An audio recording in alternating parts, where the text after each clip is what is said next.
Hola, buenas tardes y bueno, buen día a los que están en Sudamérica y bienvenidos a todos.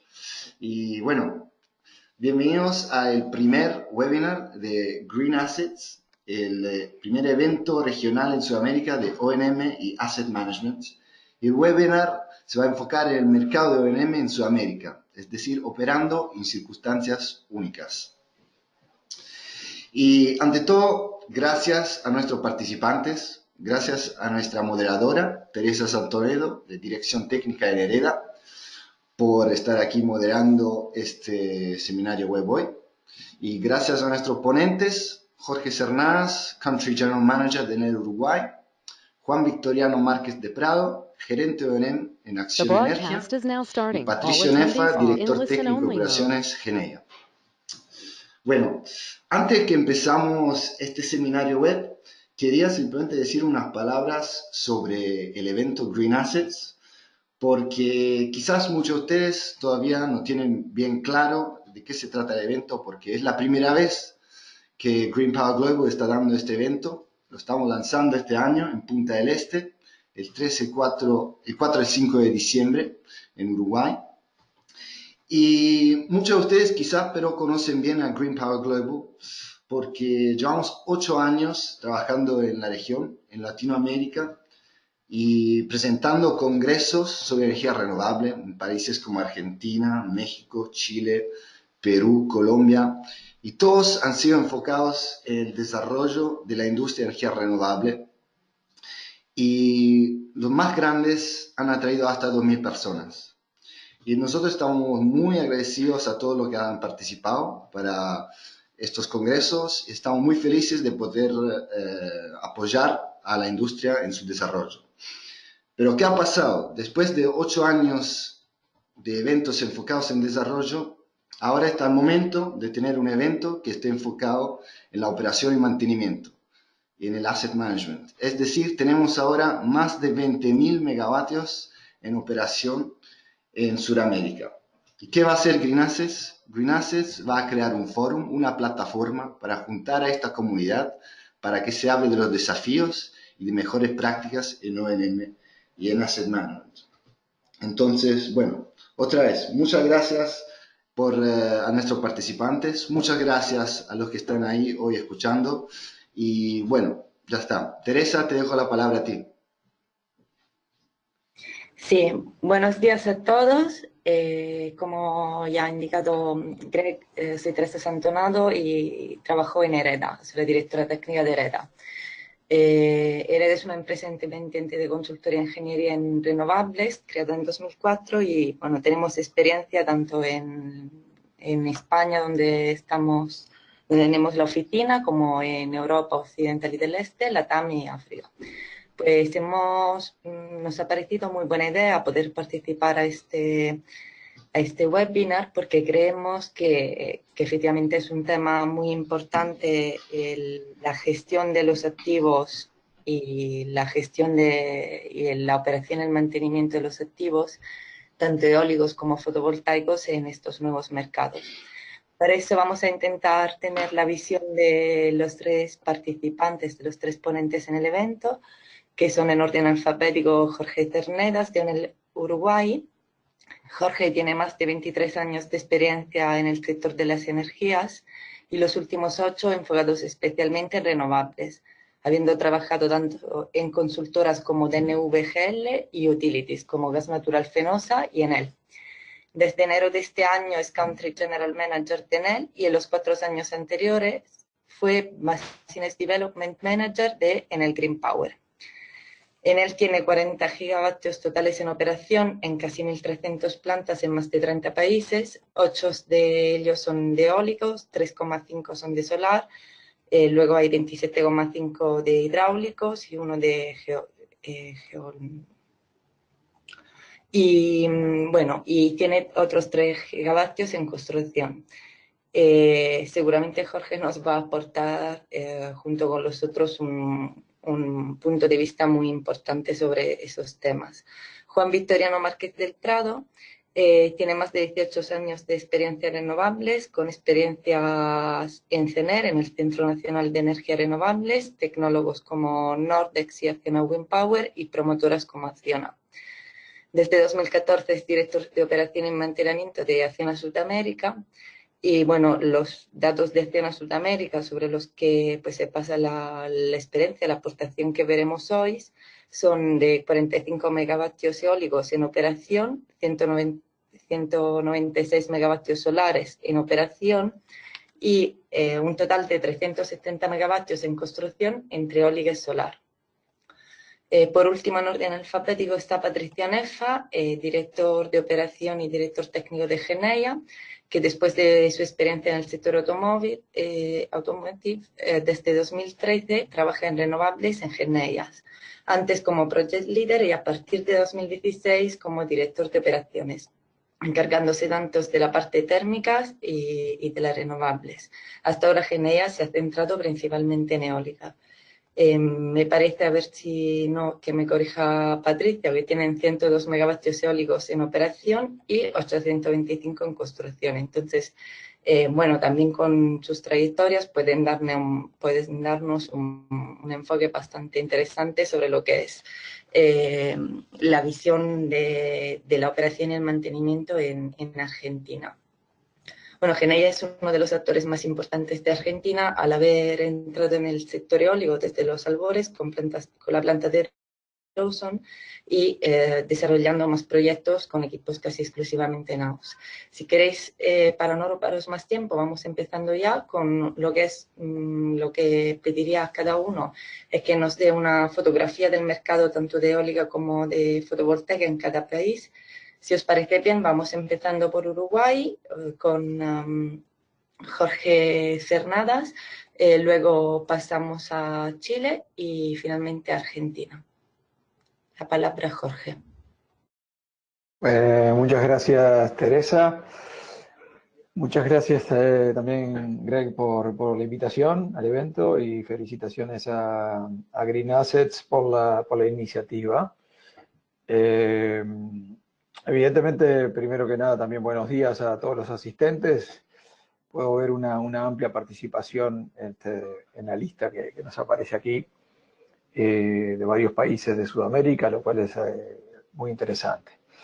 Enel, como comentaba Teresa, está presente en varios países de Latinoamérica, aquí en Sudamérica en particular, en Brasil, Argentina, Chile, Perú, Colombia y Uruguay, obviamente, y luego también en Centroamérica, en países como Costa Rica, Panamá y Guatemala, y también en México.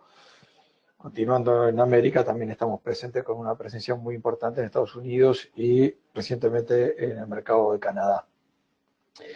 En Latinoamérica, fundamentalmente, nos centramos, además de la generación convencional, hidroconvencional, también tenemos algunas pequeñas plantas hidro, por ejemplo en Brasil, pero como el panel está enfocado básicamente en la wind, en la eólica y en la solar, es de lo que nos vamos a centrar. En particular en Uruguay, dando una visión de lo que es el mercado uruguayo, inicia el proceso de las renovables a mediados de la primera década del año 2000, por ahí por el 2005. Uruguay tenía una matriz fundamentalmente hidrotérmica, con 1.500 megas de capacidad hidroeléctrica y otro tanto de capacidad térmica, y tenía unos 30, quizás más de 20 años de no haber implementado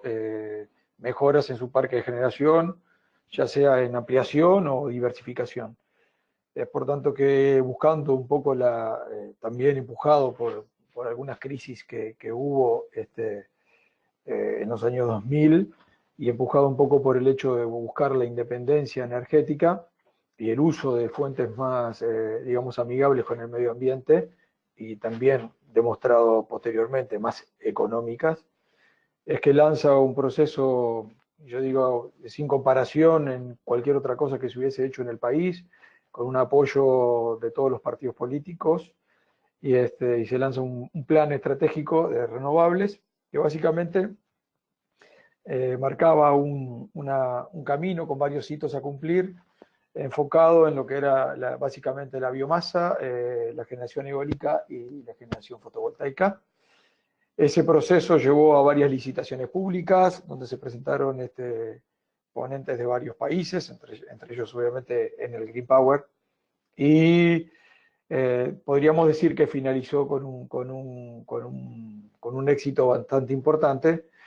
Ahora mismo Uruguay tiene una matriz energética bastante diversificada, con unos 1.500 megas de potencia eólica instalada, de un total de 4.500 de cierre el año pasado, es decir, estamos hablando de un tercio de la potencia instalada en el país es eólica, unos 400 megas se mantienen los 1.500 hidro, obviamente, o sea que hay una igualdad ahí, potencia instalada hidroeólica. Pasamos básicamente de una matriz generadora hidrotérmica a una matriz generadora hidroeólica, que se compensan muy bien. Cuando hay viento, reservamos agua, y cuando no hay viento generamos con el agua que reservamos en los embalses. Hay unos 400 megas de potencia instalada de biomasa, que es bastante importante en el Uruguay la biomasa, porque es esa potencia térmica con una generación, digamos, de base que nos permite tener cierta estabilidad en la base también. Y básicamente unos 250 solares que están instalados en el norte del país, básicamente en la frontera con Argentina, en el noroeste, en varios proyectos de potencias que varían entre los 10 megas y los 50 megas.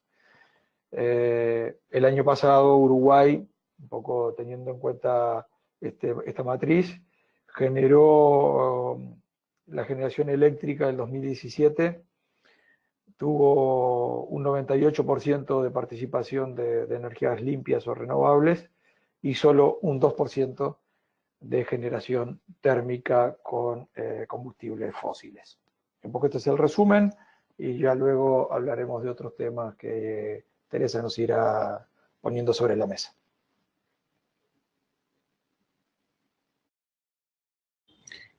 Sí, muchas gracias, Jorge. Ha sido muy interesante. No sé si en Chile cuál es la situación, que si también se puede comparar con la de Uruguay, en qué nivel de desarrollo estamos. Igual Juan Victoriano nos puede dar un poco una fotografía de la situación en Chile. Sí, hola, buenos días. Primero agradecer a Teresa y a Greg por la organización de este webinar y la invitación para poder presentar un poco la experiencia de Acciona en Sudamérica. Bueno, ahora mismo estamos basados en Chile, pero bueno, desde Chile somos país plataforma para todo lo que es Sudamérica. Vale, he preparado una pequeña presentación. Bueno, si conocen del Grupo Acciona, brevemente, bueno, pues es un operador global de energías renovables, exclusivamente energías renovables, tiene el orden de 9.000 megavatios en propiedad y operando, principalmente eólicos y presente en los 5 continentes, en Europa, en Norteamérica, Sudamérica, África y Oceanía. Vale. Voy a compartir mi pantalla, ¿vale?, para una pequeña presentación de cómo está el mercado chileno ahora mismo.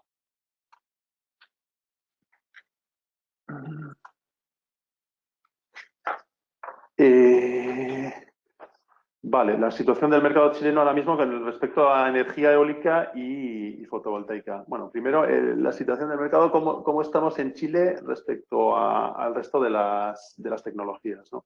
Hay del orden de hay 2.328 megavatios solares fotovoltaicos, que es aproximadamente un 10% de la capacidad instalada, y 1.420 megavatios de eólica, que es aproximadamente un 6% de la capacidad instalada.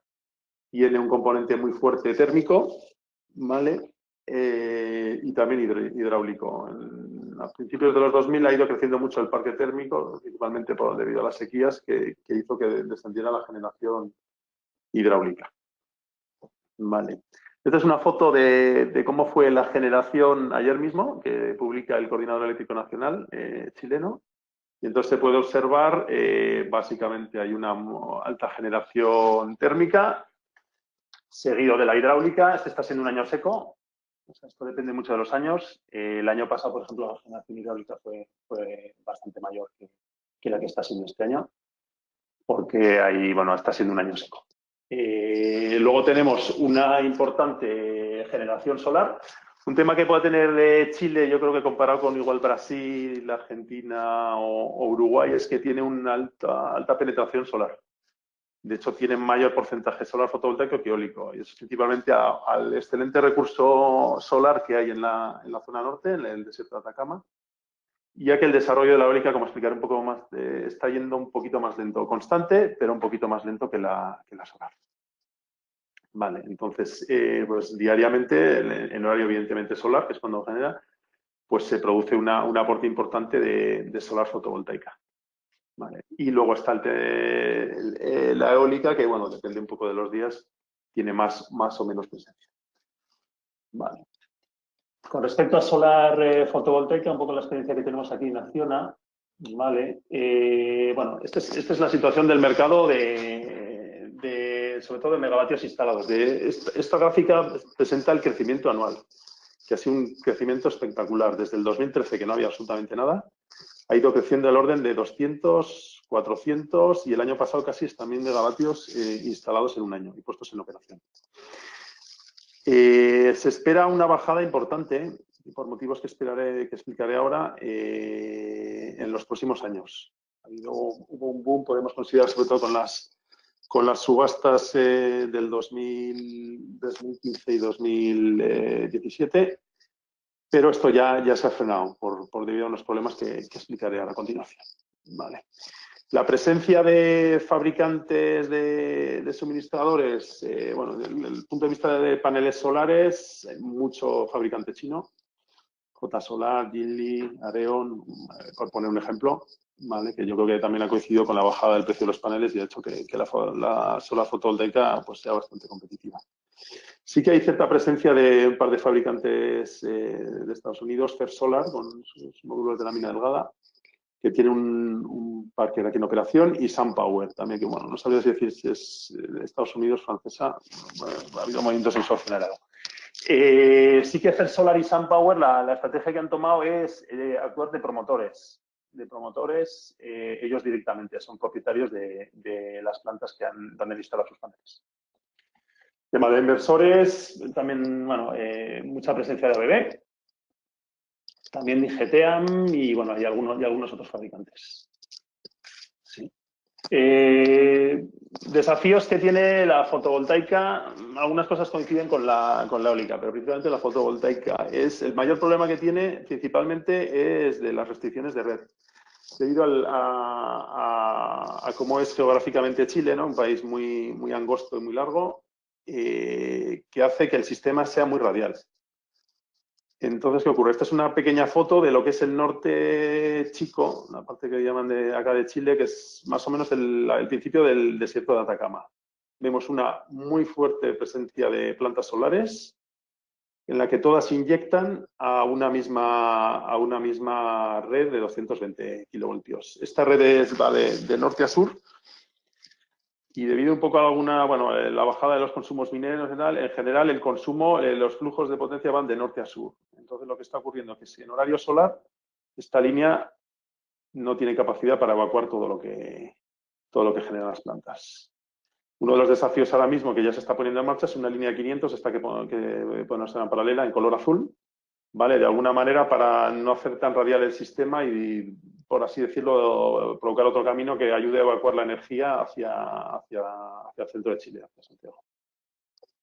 Vale.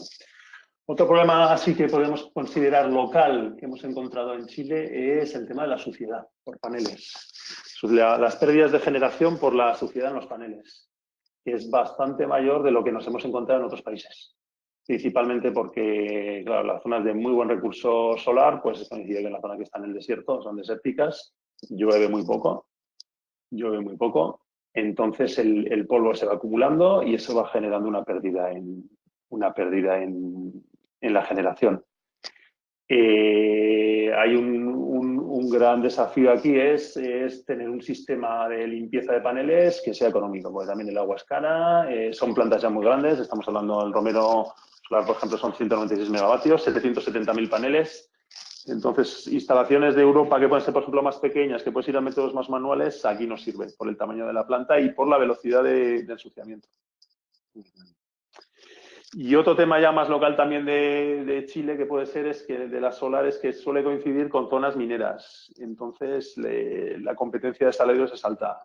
Entonces, los costes, sobre todo de personal y de contratas que trabajan alrededor, aumentan porque están acostumbrados a industria minera. Vale. Una primera reseña también del punto de vista eólico. Vale, este ha sido un poco el incremento en capacidad en los últimos años. Según un incremento más plano, realmente. Y más, yo creo que mi experiencia es que va a aumentar mucho la eólica y la solar va a mantenerse no con crecimientos tan altos. Entonces, poco a poco, la energía eólica va a igualar la brecha que tiene ahora mismo, porque más o menos ahora podríamos estar, prácticamente es la 50% de potencia instalada con respecto a la fotovoltaica, y eso se va a igualar con el tiempo. Motivos de estos, pues también el tema de que el mejor recurso eólico en general está en el sur de Chile, que pues ahí la tramitación medioambiental de comunidades pues es más compleja que la zona del norte. Vale. Presencia de fabricantes y también de empresas que den servicios de OEM. Bueno, pues fabricantes principales de estas, es el que tiene la mayor porción del mercado. Yo creo que trabaja mucho con la mano de Enel. Y luego hay otro tipo de fabricantes. Senvion está creciendo mucho. Goldwind tiene un par de proyectos. Goldwind a China. Un proyecto en el sur y ahora un proyecto en el norte, Punta Sierra, que se está poniendo en marcha. La Mesa tiene algún proyecto también en el sur y en el norte.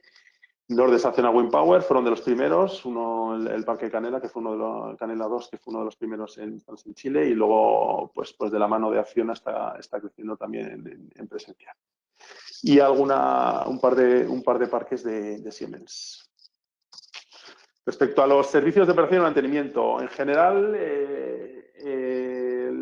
el parque eólico no tiene muchos años, entonces en general se está viendo que los fabricantes son los que están prestando los servicios de mantenimiento debido principalmente a garantías, ¿no? Algo que se exige por las garantías, ¿no? Pero sí que están empezando a aparecer, bueno, tiene una presencia importante un par de actores como son IGTA, Moges, ya para parques de fuera de garantía o incluso para subcontrata de los propios fabricantes, que no, bueno, les interesa tener una presencia en Chile, dar el servicio directamente a ellos, ¿no? Principales retos, yo creo que ahí tienen la eólica. Esto es un poco general, depende muchas veces de los emplazamientos. En general la eólica está más hacia el sur, de los nuevos proyectos sobre todo, ya que es el tema de las comunidades locales. Suele ser zona más conflictiva, sobre todo también los terrenos, hay mucho propietario, no tienes que hablar con mucha gente, entonces la tramitación suele ser más complicada. Problemas logísticos, los fabricantes, pues la mayoría están en China, Europa, entonces no hay una cadena de suministro tan desarrollada. Un repuesto te tiene que venir prácticamente desde Europa.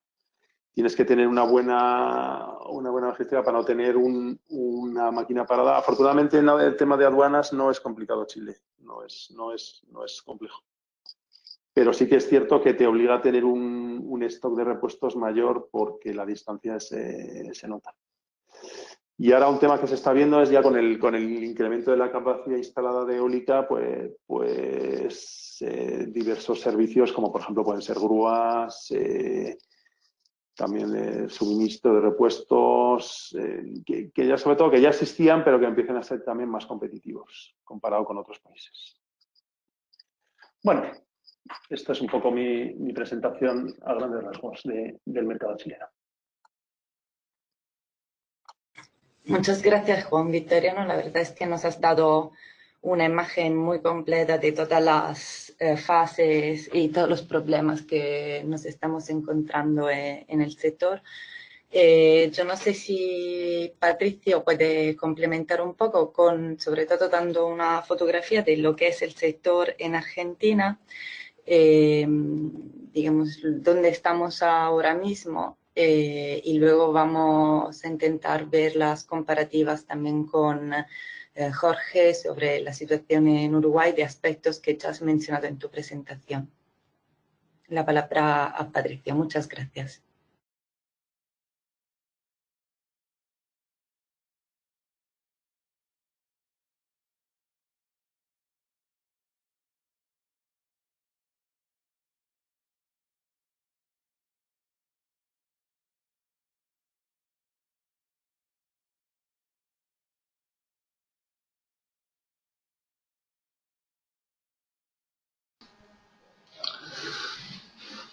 Hola, Patricio, habla acá Greg. Yo no sé los demás, pero yo no te puedo escuchar. Ah, sí, ahora me conecto. ¿Me pueden escuchar? Sí, ahora perfecto. Gracias, Buenos Patricio. días. Buenos días a todos. Gracias Greg y Teresa y gracias a mis colegas panelistas. Intentaré dar una mirada desde Argentina, un mercado grande en cuanto a energía, pero mucho más retrasado en lo que es energías renovables. Básicamente, algunos datos de mercado, tenemos actualmente unos 37 gigas de capacidad instalada para un consumo que ronda entre los 28 y 29 gigas por gigawatt hora por año. Tenemos solamente un giga de capacidad instalada renovable, de los cuales solamente 80% están en operación actualmente. Como ven, es un mercado mucho más inmaduro que Uruguay, Chile y ni que hablar de Brasil. Hay varias razones que lo explican. La primera es que Argentina basó su matriz energética en esencialmente lo que era energía convencional, térmico, fuel oil, gas, por ser productor de gas en Argentina. Esa tendencia se fue revertiendo con el tiempo. Tenemos una parte bastante importante de lo que es hídrico, que representa unos 11 gigas.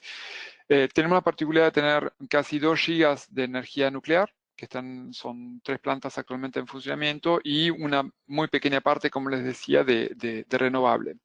Sin embargo, a partir de 2016, a consecuencia de 2 factores, uno, una nueva ley de promoción de energías renovables, que fija una meta bastante ambiciosa de tener 20% de energías renovables a 2025 y también la llegada de un cambio político con un gobierno mucho más progresista en estos temas de energía, se dio un nuevo impulso y ese impulso hoy se ve concretado en casi 5 gigas de nuevas capacidades de energías renovables, esencialmente eólica, solar y en mucho menor medida de lo que es waste to energy o biomasa o biogás. Va a dar un impulso nuevo que ya se está concretando a partir de fin 2017 con algunos primeros parques que entraron en funcionamiento, pero sobre todo unos casi 2 gigas que van a entrar en funcionamiento este año y los demás 3 se van a extender entre 2019 y 2020. En ese sentido, un poco quiénes son los grandes players en lo que es los promotores en Argentina. Bueno, básicamente, Geneia en 2021 va a tener casi 825 megas de energías renovables por sí solo, esencialmente eólico, pero también solar y en menor medida biomasa con 20 megas en el norte. Esta latinoamericana, Argentina, Central Puerto, Goldwyn, que a su vez es tecnólogo y que se vistió de desarrollador, Arauco, Petroquímica Comodoro Rivadavia, YPF y otros actores menos relevantes. Como ven, la particularidad del mercado argentino es un mercado que estuvo mucho más tiempo cerrado y se han desarrollado promotores endógenos, o sea, no las grandes firmas como Enel, Iberdrola, EDP Renovables, Duke Energy Renewables o EDF o Lengy o los grandes que conocemos en otros mercados, no han querido, no han podido, no han sabido penetrar masivamente en el mercado argentino. Y hoy tenemos esa particular de varios actores locales o nacionales. Sin embargo, tanto en lo que es wind como solar, se ve una presencia masiva de tecnólogos extranjeros. En este caso, los top 5, digamos, de los tecnólogos eólicos en la Argentina son Vestas, con sus máquinas B90, B100 y recientemente B126, en las plataformas, digamos, de 3 megas. Nordex Acciona, que está segundo en el ranking. Tercero estaría Siemens Gamesa y cuarto Goldwind, con una llegada masiva en 3 parques eólicos que están construyendo entre Patagonia y sur de la provincia de Buenos Aires.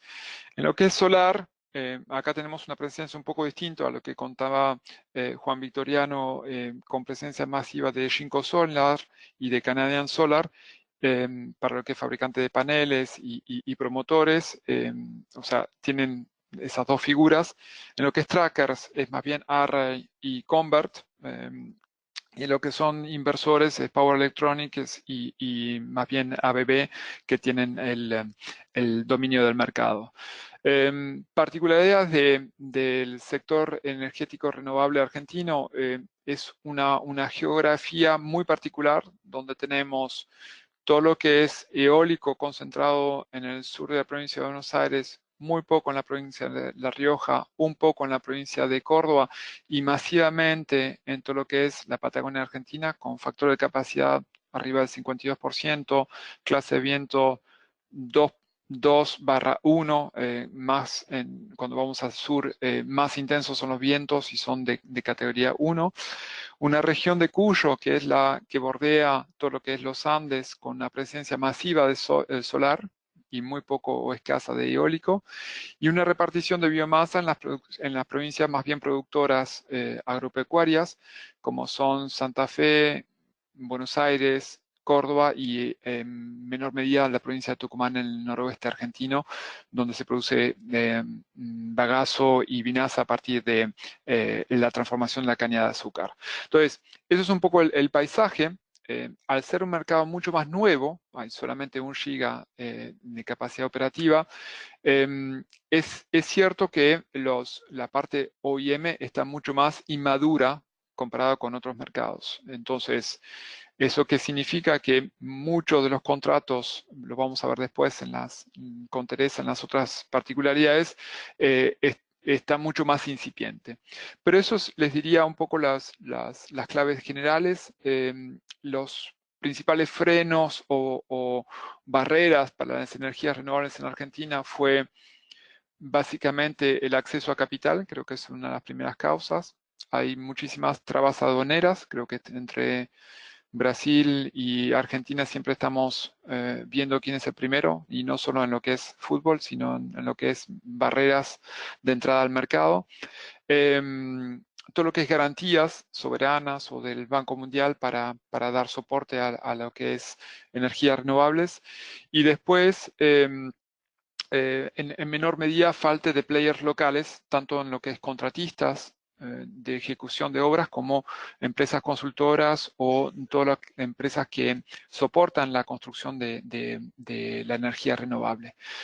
Como resortes o efectos positivos, la muy buena disponibilidad de recursos naturales, claramente, y una muy buena capacidad técnica de los equipos locales, que si bien no tienen la experiencia en energías renovables, sí tienen mucha experiencia adquirida en lo que es térmico, ingeniería, gestión de proyectos y todos los empleos que van de la mano.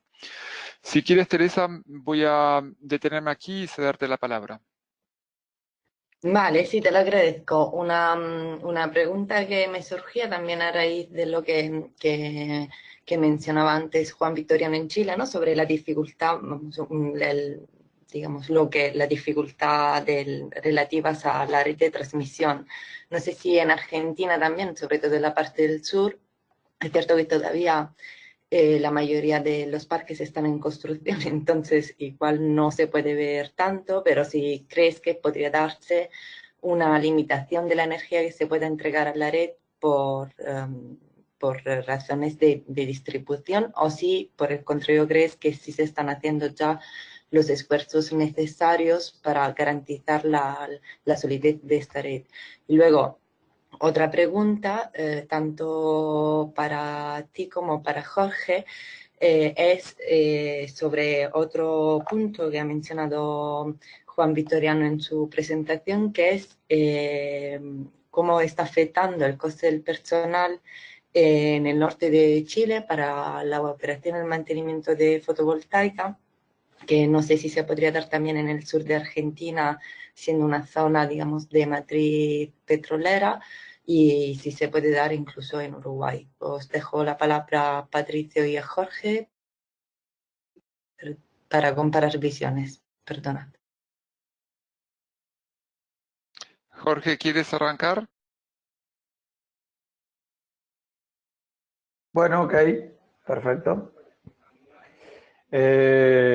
Bueno, en mi primera exposición, que fue un poco más resumida, yo no había entrado en particular en el mercado de, digamos, de quienes estaban participando en el mercado como tecnólogos, tanto desde el punto de vista de la eólica como desde el punto de vista de la solar. Quizás eso me faltó en el resumen. Aquí en Uruguay, básicamente el mercado de la eólica está repartido un poco a iguales partes entre Nordex, Vestas y Gamesa. En menor medida la presencia de Enercon. Y bueno, y hay un parque también de Suzlon, que es un fabricante indio.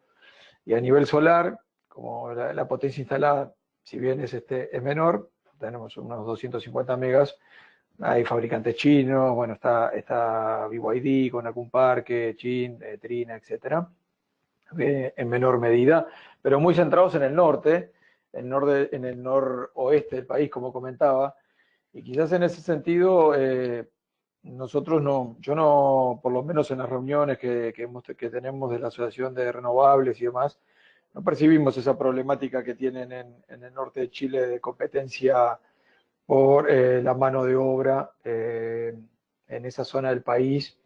Esta zona del país es una zona predominantemente de cultivo de soja, cultivo de cítricos, de buenas pasturas. Quizás lo que sí podría comentar como particular en esa zona es un coste quizás un poco más elevado del arrendamiento de las tierras, porque son tierras que compiten muy fuertemente con el cultivo de este tipo de semilla como es la de la soja, energética y de alto valor, o otros cítricos que también con valor agregado importante, ¿no? Para la eólica, con presencia más distribuida en todo el país, creo que es a la inversa, ¿no? La eólica llegó como una fuente importante de mano de obra en lugares en donde estaba muy deprimida la mano de obra, y llegó como para dar trabajo a un montón de gente que estaba desocupada. Al tener una implantación más de todo el territorio, pues esa distribución mano de obra fue bastante interesante en una gran cantidad de departamentos, ¿no? Yo creo que con respecto a eso, mencionar que el gobierno en una buena medida, también empresas hay iniciativas privadas, se ha enfocado ahora mucho en poder generar la formación necesaria para, no solo para la fase de operación y mantenimiento, que es la que nos encontramos ahora, sino también reforzar un poquito la formación en los técnicos para una potencial segunda oleada que haya de implementación de renovables en un futuro cercano.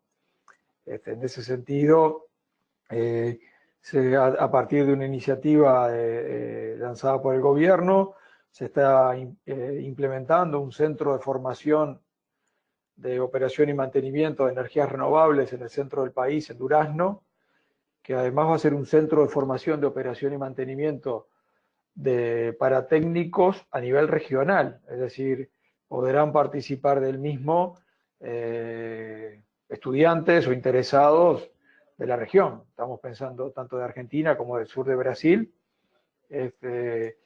con una capacidad de formación en tanto teórica como práctica en aspectos de eólica y de solar, que nos parece bastante interesante como para generar y reforzar aspectos de training que hoy en día solo estaban siendo cubiertos por las empresas privadas, ¿no? Como nosotros, por ejemplo, que estábamos formando nuestro propio personal. Te dejo por ahí. Pues la verdad es que es muy interesante cómo se está involucrando el gobierno de Uruguay. Yo vengo de España y bueno, hemos tenido justo una reacción opuesta, pero bueno, si queréis vemos qué opina Patricio sobre esos mismos aspectos, digamos, en Argentina, ¿no? Y digamos, básicamente lo que son las redes más o menos débiles y la competencia con otros sectores. Ok, bueno, gracias Teresa, gracias Jorge, muy interesante. De mi lado, lo que les puedo comentar en Argentina, entonces, claramente se ve que en un patrón en todos los países que desarrollaron las energías renovables que muchas veces se ven bloqueados por la capacidad de las líneas de evacuación de transmisión, ¿ok? Y más allá, sabiendo que no fueron diseñadas para evacuar energías renovables, o no fueron dimensionadas de esa manera. Y cada vez que transmisión o transporte de energía no va de la mano de generación, puede haber desbalances o desequilibrio. Es típicamente lo que pasa en Argentina, sabiendo que las inversiones en la línea de transmisión no han acompañado los 5 gigas de renovables que se están inyectando en los próximos 3 años. Entonces, ahí tenemos un bottleneck, un cuello de botella. El gobierno está respondiendo con licitaciones que llamamos PPP, participación público-privada, que es un mecanismo que permite al gobierno y a empresas privadas invertir en proyectos de transmisión o de infraestructura, en puertos, rutas, redes y demás. La reciente crisis financiera argentina ha quitado ese empuje que venía teniendo y obviamente va a tener un impacto certero en la ejecución de esas obras. Es innegable, con lo cual va a haber recursos naturales abundantes, promotores que van a querer desarrollar energías renovables, pero una limitación en cuanto a capacidad de transmisión. Entonces, eso es una crisis, pero también una oportunidad para que haya más proyectos más locales, más de tipo autogeneración o generación distribuida de menor capacidad, o sea, de entre 2 y 6 megas de capacidad que se instalen en ciertos lugares típicamente remoto o en islas. El territorio argentino es 5 veces Francia, entonces es amplio y va a permitir desarrollar nuevos proyectos de tipo boutique. Eso en cuanto a lo que es línea de transmisión, nuestra visión. Y obviamente en los próximos 4 o 5 años va a haber un catch-up y va a haber nuevas líneas de transmisión eléctrica de 500, 132 a lo largo del país. En cuanto a disponibilidad de recursos, claramente en el NOA, noroeste argentino, que es del otro lado de la frontera chilena, provincias como Jujuy, Mendoza, Salta, vemos que, y San Juan sobre todo, que es la capital del solar en Argentina, vemos que va a haber una disponibilidad de recursos más limitada, ¿ok?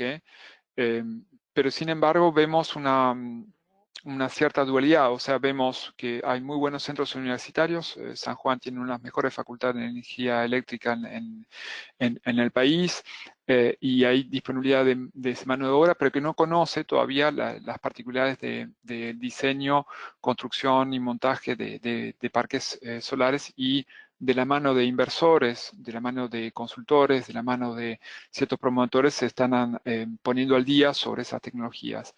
La parte de mano de obra más de ejecución de esos proyectos es escasa, pero se puede conseguir y hoy lo que falta son empresas especializadas en lo que es construcción y montaje de parques solares. De hecho, es por eso que muchas veces los mismos promotores, en este caso Energías Sustentables o 360 Energy, tuvieron que transformarse en EPCistas, Engineering, Procurement, Construction. O sea que el mismo promotor es a su vez su propio EPCista, ya que no consigue en el mercado ofertas de empresas que puedan, digamos, adecuar costos con los niveles de exigencia de los PPAs argentinos. Si quieres, Teresa, me detengo acá y te cedo la palabra. Muy bien, muchas gracias. Me parecía muy interesante la parte de fotovoltaicas hacia el norte. Si queréis, volviendo un poco a lo que es la parte más, quizás más técnica, ¿no? del seminario, quería saber, en los 3 países, qué análisis, ¿no? habéis visto la parte de final de garantía de carácter inspecciones, análisis de rendimiento, si pensáis que se obtienen resultados importantes y cuál es, digamos, la importancia de cara no solo a formular una estrategia de negociación de salida de garantía, sino a formular una estrategia de operación y mantenimiento, decidiendo pues si hacerla in-house completamente, confiar en los OEM, confiar en una ISP. No sé cuál es la visión que tenéis, tanto como empresa, como la visión que podéis ver en los mercados donde estáis más activos. Si queréis, vamos en orden alfabético, empezamos por Acciona, luego Enel y luego Genea. Vale, muchas gracias, Teresa. Bueno, desde el punto de vista de Acciona, la verdad que nosotros es una empresa que tenemos mucha experiencia en el tema de operación y mantenimiento. Entonces, tema de salida de garantía no nos asusta porque no difiere mucho de lo que, pues, de la salida de garantía que tengamos en México, que tengamos en Estados Unidos o en otros proyectos. Sí que vemos fundamental, por ejemplo, es tema de videoscopías para las multiplicadoras, que afortunadamente en Chile hay proveedores. Era uno de los 3 temores que no encontrábamos proveedores con la capacidad de darnos ese servicio. Y sí, la verdad que hemos encontrado. Luego, el tema de la final de garantía, lo que nos permite también el Estado es evaluar la posibilidad de no seguir con el fabricante y controlar directamente nosotros la operación de mantenimiento, que nos permite ser más competitivos. Entonces, claro, antes de lanzarse a eso, yo creo que depende un poco del perfil de la empresa. Yo creo que Enel, por ejemplo, sí que también es una empresa que se atreve a salir de garantía. No conozco exactamente sus contratos, pero imagino por el perfil de la empresa. Ahora hay otro tipo de promotores que pueden ser más pequeños, que no tengan tanta experiencia, que pueden ser más locales, que yo creo que eso probablemente les cause más temor. Pero nosotros, desde el punto de vista de Acciona, no tenemos miedo a hacer una garantía corta de 2 años y tomar luego directamente la operación de mantenimiento nosotros mismos. Muchas gracias, Juan Victoriano. No sé si Jorge quiere añadir algo desde el punto de vista de Enel. Me imagino que, bueno, es cierto lo que tú dices perdón, Jorge, que es cierto lo que comentáis de la factor empresa, pero entiendo que también el componente de madurez del mercado tiene que ser un aspecto bastante importante, ¿no? Al afectar la preparación del personal de operación y mantenimiento directamente disponible en el sitio. A ver, Jorge, ¿qué opina? Sí, hola, ¿qué tal? Bueno, en relación al tema de operación y mantenimiento, Enel obviamente es una empresa que fundamentalmente en lo que es eólica, donde tenemos mucha más experiencia operando y manteniendo parques eólicos, básicamente porque hace más años que estamos en el mercado eólico que en solar, de gran tamaño. Tenemos generado, digamos, muchísima experiencia. Nuestro centro de excelencia de operación y mantenimiento eólico que tenemos en España un poco vela por el cumplimiento de nuestros procedimientos y normas a nivel mundial y de manera estandarizada. Se genera mucho conocimiento y mucha sinergia entre los distintos mercados y vamos intentando aplicar en cada uno de ellos con las particularidades evidentemente de cada uno de los mercados, ¿no? En el caso de Latinoamérica en particular, y bueno, para ir también al tema Uruguay, nosotros sí efectivamente tenemos unos contratos de operación y mantenimiento que son muy cortos en la garantía de 2 años, y a partir de ese momento pasamos ya a contratos más bien puntuales con el tecnólogo o con empresas que suelen trabajar para nosotros de manera regional. Evidentemente en Uruguay a su vez tenemos desarrollado un pequeño grupo de empresas que nos dan ciertos servicios de manera más puntual, pero sí que es verdad que intentamos de alguna forma independizarnos del contrato de operación y mantenimiento a largo plazo de los tecnólogos, ¿no? Un poco para ir trabajando no solo con nuestros procedimientos y con nuestros proveedores particulares para cada uno de esos temas, sino también para buscar una reducción de los costos y una optimización de los costos de operación y mantenimiento. Lo que comentaba antes, sí, efectivamente, esas empresas que existen hoy en día en Uruguay tuvieron que desarrollarse a la medida del mercado uruguayo, con entrenamiento fuera, pero también con entrenamiento local. Y lo que estamos viendo ahora mismo es quizás una segunda ola, pero no llevada por una nueva implementación de parques eólicos, que no es así. Ahora en Uruguay, como saben, está un poco parada la construcción de nuevos parques, pero sí por el hecho de que debido a la fortaleza de los PPAs que tiene Uruguay, que la mayoría de los eólicos tiene con la UTE, PPAs dolarizados, PPAs con una certeza de pago muy alta, con una, digamos, un riesgo país muy bajo. Lo que estamos viendo es una llegada masiva de fondos de inversión queriendo entrar y realizando compras de estos parques eólicos, en primera instancia también solares, que están llegando como nuevos propietarios de estos parques eólicos. Por lo tanto, vemos una gran posibilidad del negocio para los asset managers, es decir, empresas dedicadas a ofrecer ese servicio de asset management para estos fondos y que puedan, digamos, optimizar recursos de una manera más horizontal, trabajando con un tercero que no tenga experiencia en el mercado de la operación y mantenimiento en este caso, la eólica. Por ahí dejo.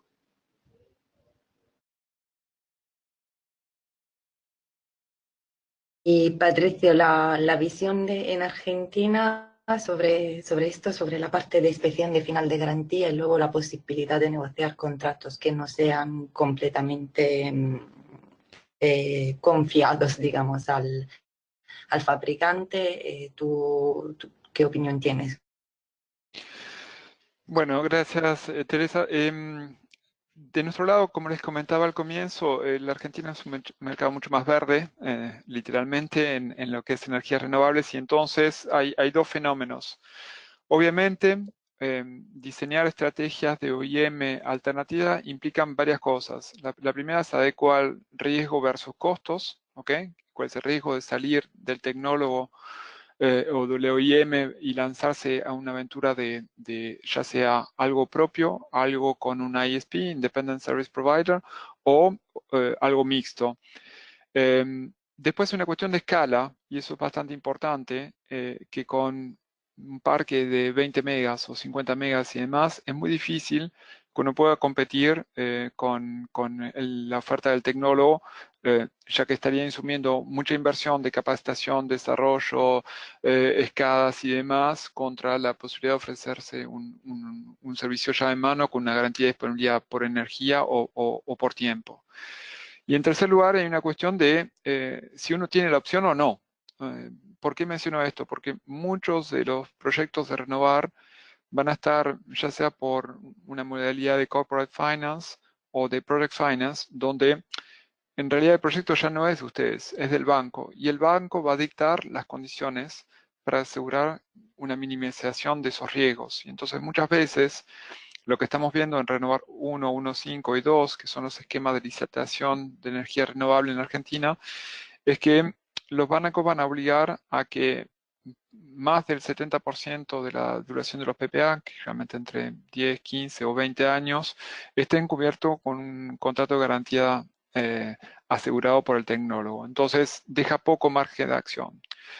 En ese lado, lo que estamos viendo con promotores en Argentina, y en lo particular, en lo que a nosotros respecta en Geneia, lo que hicimos es considerar esa opción desde el inicio y negociar en el contrato de IM con el tecnólogo la posibilidad de un exit clause, o sea, de una puerta de salida que nos permita, después del año 2, y entre el año 2 y el año 5, o entre el año 5 y el año 10, bajo ciertas condiciones de performance o de decisión voluntaria, de tener la opción de poder lanzarnos a un esquema diferente.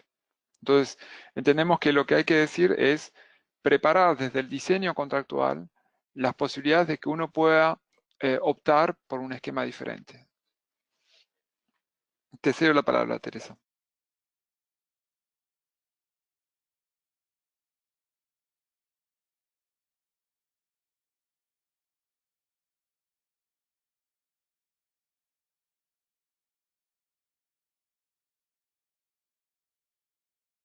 Había más entre todos, ¿no?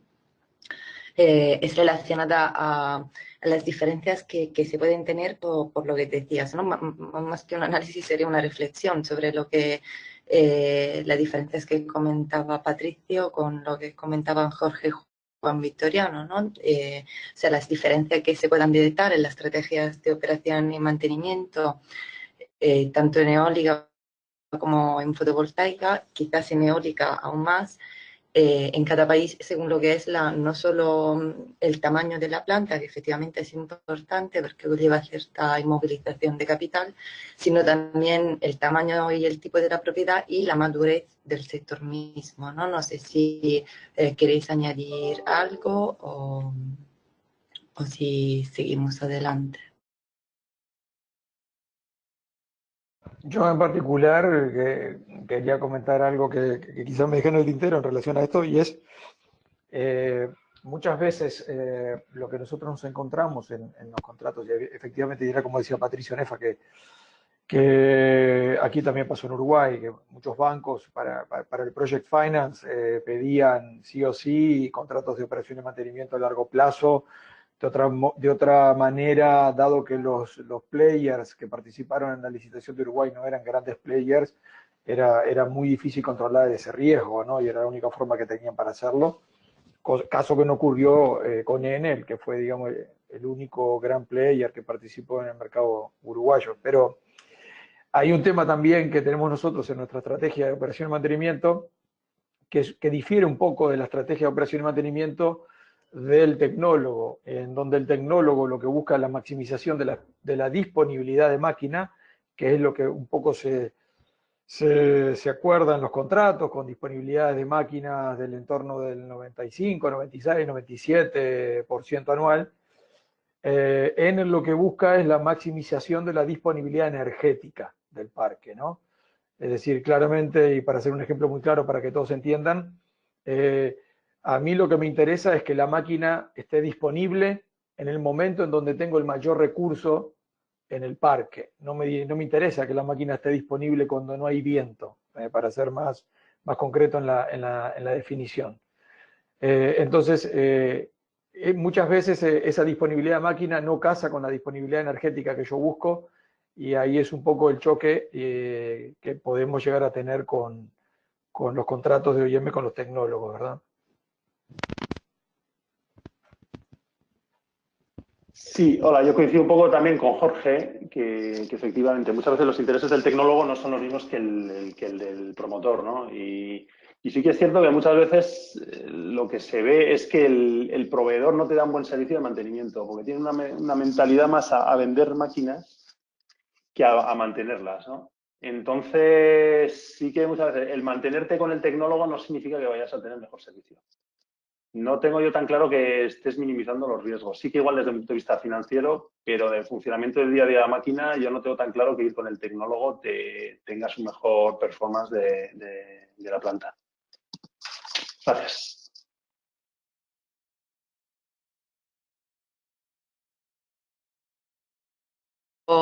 con vosotros por completo sobre ese punto de vista, porque efectivamente, digamos que las prioridades de los tecnólogos y de las propiedades no siempre son las mismas, ¿no?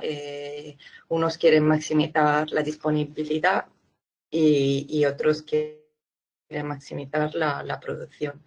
Y esto no siempre tiene por qué ir de la mano, ¿no? De aquí, claro, yo considero que es importante hacer una correcta supervisión cuando, tanto en el periodo de garantía, digamos, como cuando estamos obligados a tener un contrato con el tecnólogo. Creo que es muy importante tener una supervisión de las actividades de operación y mantenimiento que, bueno, que sean englobadas dentro de lo que es una estrategia de gestión de activos importante, ¿no? Como comentaba antes Jorge, en Uruguay, pues al comprar muchos parques los fondos, seguramente hace falta que haya empresas externas que hagan eso. Sé que, bueno, que Nelly Acciona sí lo hacen internamente. No sé si Geneia, ¿no? Si Patricio quiere también contar un poco cómo lo hacen ellos, cómo se hace, pues, cómo lo hace Geneia, ¿no? No es cómo se hace en Argentina. Y no sé si Juan, Vittorio y Jorge Termada una vez más quieren matizar algo más. Ok, tomo la palabra, Teresa. Bueno, obviamente somos muchísimo más humildes, chicos y modestos que Enel y Acciona, que tienen gigas a través del mundo y tienen una escala que le permiten elaborar estrategias de operación y mantenimiento globales con una visión de cada mercado y adaptarse. Entonces, ¿cuál fue el camino de aprendizaje que hemos dado en Geneia? Primero, estamos en el sector de generación hace varios años, desde el 2008. Y nuestros técnicos, ingenieros y equipos de mantenimiento han desarrollado habilidades en todo lo que es sistema de gestión, sistema de mantenimiento preventivo, predictivo y correctivos en lo que son plantas térmicas, y los hemos reconvertidos a ingenieros de operación y mantenimiento renovables. Probablemente el paso más significativo que vamos a dar este año va a ser, con el cambio de escala, la posibilidad de poner un centro operativo de generación propio, una especie de escala independiente, que nos permitan tener un monitoreo en tiempo real y una gestión de las alarmas proactivas. O sea, lo que queremos ser es el cliente más intrusivo, más molesto para los tecnólogos, marcándole dónde están las fuentes de performance que no nos están compartiendo o, como me decía nuestro colega Jorge, buscando una visión bastante minimalista de respecto del contrato. Lo que estamos viendo es el contrato es un piso, no es un techo. Podemos ir mucho más allá que un 98% de disponibilidad o factores mucho más ambiciosos. El segundo paso que estamos dando, un poco como se está dando en Uruguay, es más que nada por dejar una huella y ser un actor relevante en lo que es la Patagonia con base en Madrid. Estamos en la fase final de presentar un proyecto de un centro de capacitación GWO, Global Wind Organization, para que pueda dictar todas las que sean las clases de Basic Safety Training o Basic Technical Training, mezclando equipos locales y dando ese servicio tanto para tecnólogos como para otros promotores o para subcontratistas locales que quieran lanzarse en la aventura del renovable. El gobierno en ese sentido no ha dado gestos de acompañamiento tan masivos como fue en Uruguay o tal vez en Chile, donde ya sea por iniciativa del gobierno o de privados se han instalado este tipo de centros. Entonces, yo te diría, Teresa, que esas son las dos iniciativas concretas que estamos dando este año, más que nada para fin de este año, donde vamos a ya tener unos 120 megas adicionales a los 127 que ya estamos en operación y que nos va a permitir con 230, 240 megas tener un tamaño crítico para empezar a meter y hacer otras cosas. El tercer camino que estamos dando para terminar es la posibilidad de uno de los parques que se llama Loma Blanca 4 de 50 megas con un fin de contrato del tecnólogo actual, que es GE Alstom, de poder hacer una operación de mantenimiento híbrida mezclando un ISP, un independiente, y un equipo nuestro. ¿Okay? Estas son unas prácticas concretas que estamos dando. Todos los demás actores relevantes del mercado argentino han tenido estrategias tal vez un poco más clásicas, en el sentido de tener un contrato de OEM por varios años con sus tecnólogos, y lo que estamos tratando de hacer es vía digamos, la Asociación Eólica Argentina o la asociación que nuclea los actores relevantes del mercado, es tratar de coordinar acciones para minimizar digamos, la presencia masiva de los tecnólogos como único referencia para el OIM. Corto aquí, te cedo la palabra, Teresa. Bueno, muchas gracias, Patricia. La verdad es que pues mucha suerte, ¿no? Porque sí me parece muy importante los pasos que estáis dando y muy valiente. Y para ir terminando, me gustaría remarcar, ¿no? Que para poder hacer una gestión de activo y una supervisión de lo que pasa de manera consistente, ¿no? Que sea tomada en cuenta también por los fabricantes, es importante tener conocimiento de las que son las condiciones de la red, ¿no? Para luego poder de los que son las condiciones adversas para la operación durante la operación de mantenimiento, ¿no? He dicho lo de la red porque pensaba sean estas limitaciones de la red o problemas reales para poder luego justamente poder discutir con el fabricante de dónde hay que a qué hay que achacar esos comportamientos de las instalaciones. Si os parece, intentamos ver cuáles son los condicionantes que hay en los tres países de manera rápida y luego ya pasamos a las preguntas del público que nos está escuchando. Si queréis empezamos por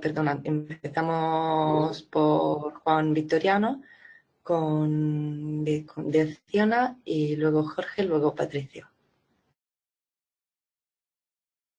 Perdona, Teresa, ¿me podías repetir la pregunta? Que es que se me ha cortado un momento. No, Ahí lo siento. Sí. Perdona, sí. Decía que para hacer una buena gestión del activo y conocer los que son las acciones, ¿no? de los fabricantes cuando estamos en sus manos, es muy importante también conocer cuáles han sido los problemas que ha habido en el parque, ¿no? Muchas veces estos condicionantes, estos problemas vienen de fuera, ¿no? Pueden ser pues problemas en la red o pues como decías antes en el caso de los módulos suciedad.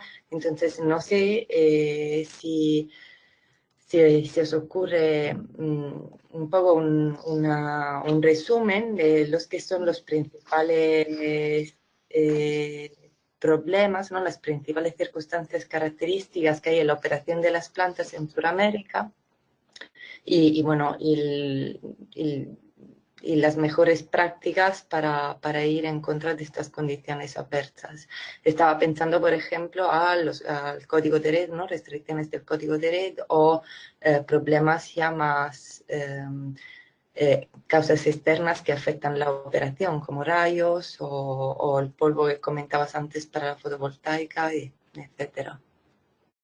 Hombre, yo ahí sí que recomiendo es mucho seguimiento al activo, mucho, estar muy encima. Un poco lo recomiendo la línea que la que comentaba Patricio, que yo creo que va en una buena línea, porque realmente sí, es fundamental tener un seguimiento, análisis de alarmas diarias de los equipos, donde estamos teniendo torres meteorológicas, como era el recurso en el momento en el que ha habido determinadas alarmas. temas de códigos de red, tener analizadores de redes, sobre todo muy importante en Chile por la característica que tiene la red, en la que puedes tener pues determinados huecos de tensión, necesidades de reactiva.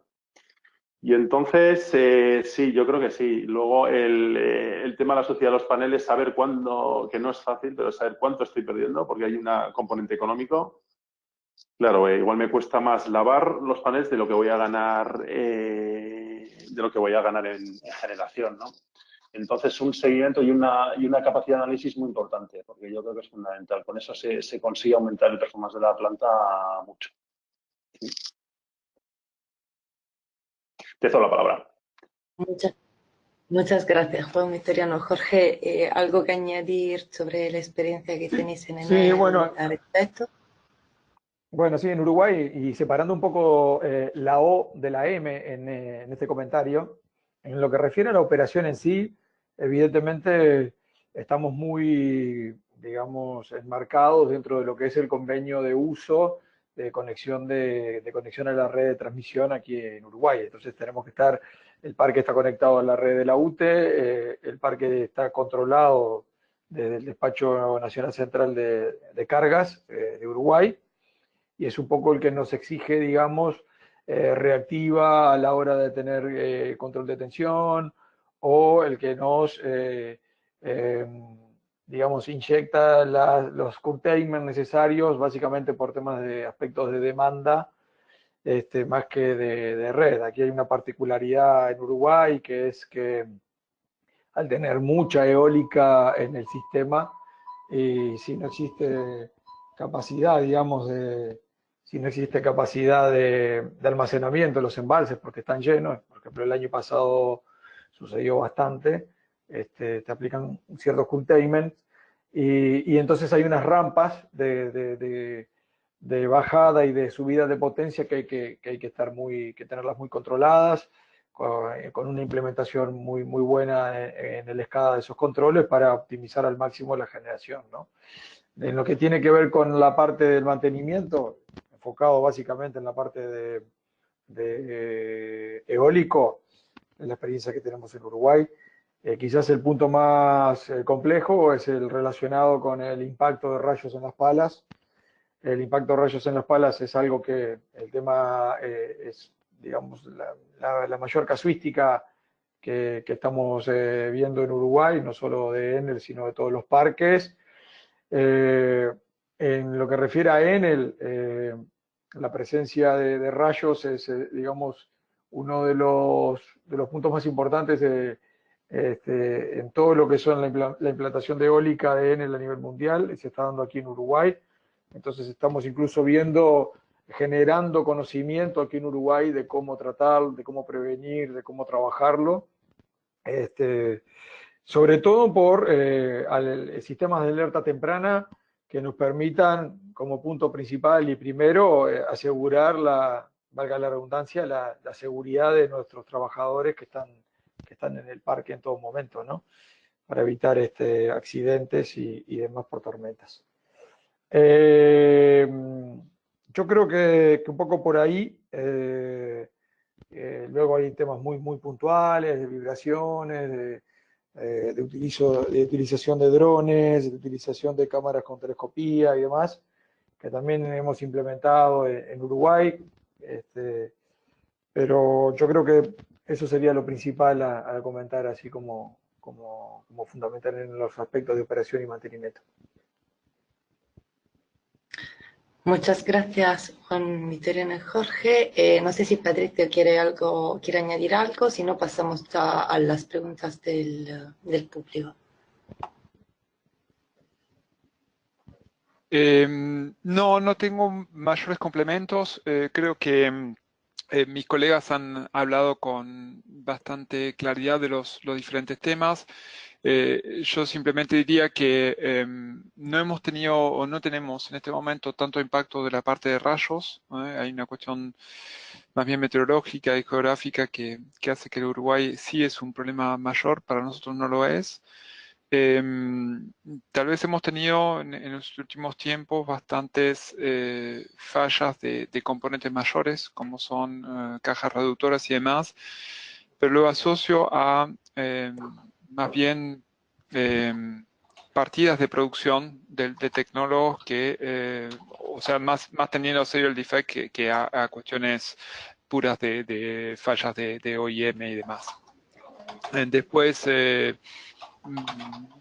eso obliga obviamente a tener un stock mucho más importante y dimensionamiento por las distancias. A diferencia de Chile y Uruguay, nosotros no tenemos todavía warehouse de los tecnólogos localmente en el país, con lo cual obliga a tener tiempos de aprovisionamiento que son mayores. Entonces, es una de las cosas que insistimos en nuestro contrato con los tecnólogos, de tener un set de los main components, generador, main shaft, caja reductora, main bearing, un aspa inclusive, en stock local para poder hacer frente a las contingencias de fallas correctivas, digamos.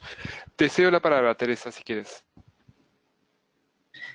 Sí, muchas gracias, Patricia. Efectivamente, es un punto muy importante lo de la gestión de los repuestos, sobre todo de los grandes componentes, como de las grúas.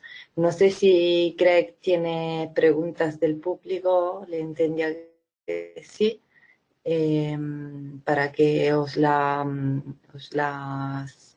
haga y podamos contestar a las dudas que hayan surgido a lo largo de esta charla. Muy interesante, por cierto. Muchas gracias a los tres.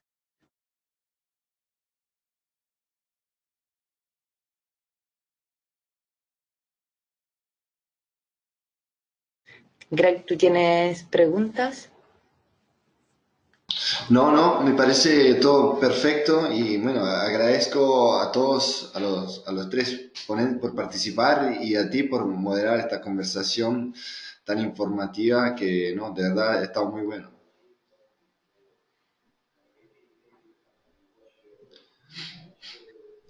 Simplemente si tenemos un ratito para ver si queda un tiempito para preguntar alguna de esas preguntas que salieron acá desde los que ahora están escuchando.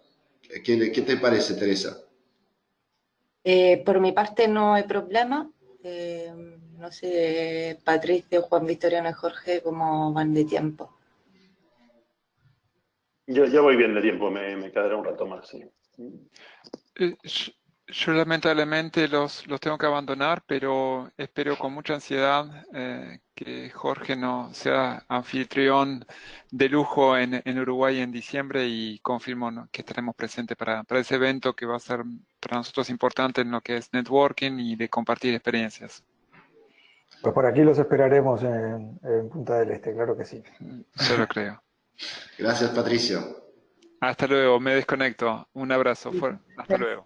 Gracias. Muchas Mira, no sé, salieron un par de preguntas ya que Juan Victoriano te quedaste con nosotros un ratito más, que estaban más enfocados en lo solar y había hasta una que estaba específicamente direccionada a ti y que fueron las primeras tres preguntas que salieron, que fue la de Frank Vanoy y la de Sebastián Flores.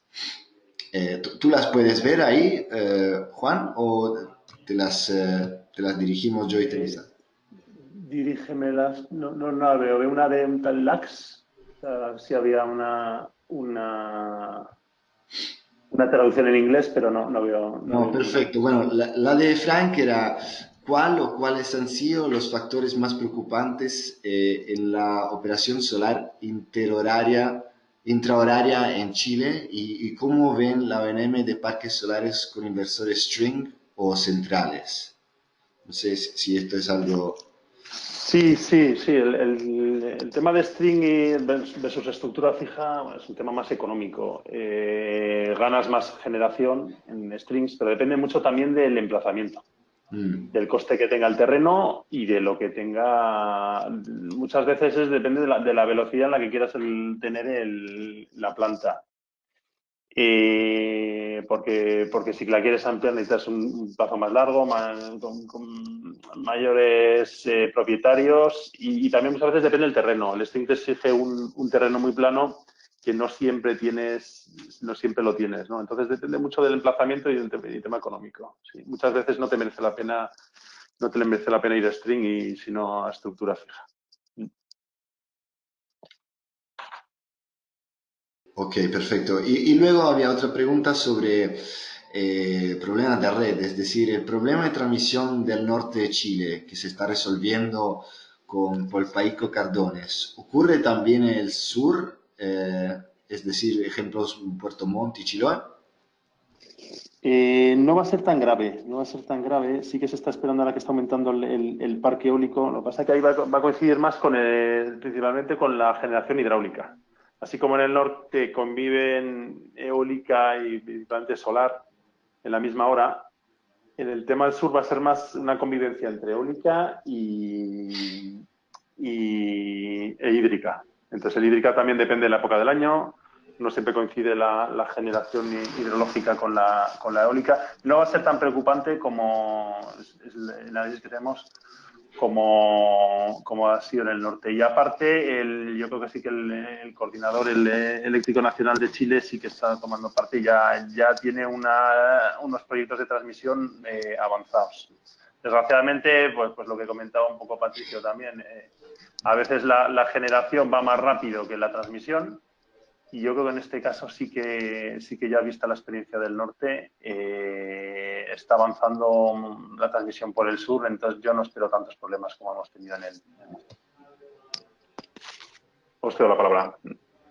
Yo quisiera comentar con respecto al tema de la transmisión y las restricciones, que es un tema importante que no lo mencioné acá en Uruguay. Si bien es cierto que aquí en Uruguay no estamos teniendo restricciones a nivel de transmisión, ciertos nodos, hay cierta disponibilidad en ciertos nodos para seguir conectando generación, aunque no mucha. Y esto un poco lo ha tomado el gobierno y ha sabido un poco adelantarse. Y en este periodo en el que no se está implementando nueva potencia renovable, se está trabajando en reforzar la red de transmisión, queriendo cerrar un anillo de 500 kilovoltios por el norte para darle más estabilidad al sistema y tener más capacidad de evacuación, pero también para favorecer un poco la disponibilidad de red en lo que refiere con las conexiones con Argentina y con Brasil. Ese es un tema del sistema uruguayo que es bastante interesante.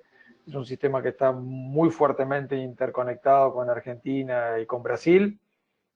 Para que se hagan una idea, la potencia máxima de demanda en Uruguay llega en el pico a los 2 gigas y la interconexión con Brasil y Argentina suma entre ambas 2,5 gigas. O sea, tenemos más capacidad de conexión hacia el exterior que lo que consume el propio mercado nacional.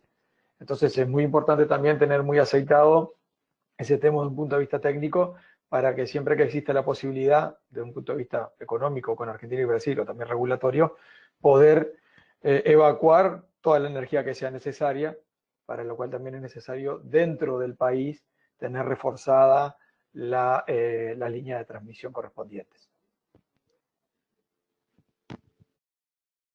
Perfecto, muchas gracias. Y mira, para terminar, justo la última pregunta acá, para terminar el todo, para Juan Victoriano, vi que hay Alberto Soto que mencionó que se va a empezar a encargarse de un parque solar de 100 megavatios.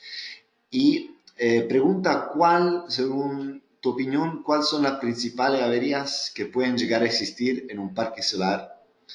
Como dije, comenta debido a que está por asumir el cargo de jefe de parque de 100 megavatios y le gustaría conocer un poco de ellos. No sé si en muy breve puedes resumir. Sí, depende un poco, no sé qué años tendrá el parque. Lo que sí que se produce es una degradación en los paneles aproximadamente que puede llegar a ser hasta un 1% anual, entonces sí que vas teniendo una degradación a lo largo del año. No sé cuántos años tendrá la planta, si está hablando de hacer una reingeniería, imagino que ya tendrá varios años, porque si no económicamente no sé si le sale. Entonces lo primero principalmente son los paneles. Los paneles, sobre todo si se compraron hace tiempo, el coste era diferente, ahora han bajado mucho y hay que medirla, pero sí que...